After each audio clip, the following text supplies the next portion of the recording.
ลืมอายคนคอยเจ้าไปหาเงินไปคบเศรษฐีไปนำเขามีแล้วตี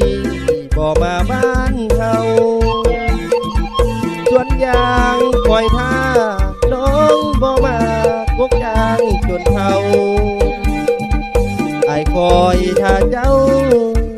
นางเงาอยู่ที่สวนยางลืมน้องลืมสัญญาว่าไว้ไปอยู่เมืองไทยจากไป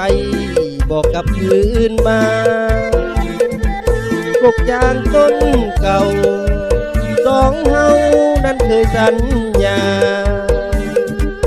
น้องบอกสิมาอายท่าอยู่ที่สวนยาง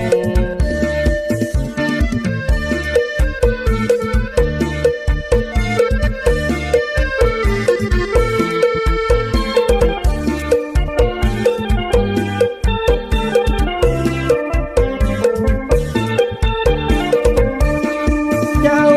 ไปหาเงินไปคบเศรษฐีไปนำเขามีแล้วตี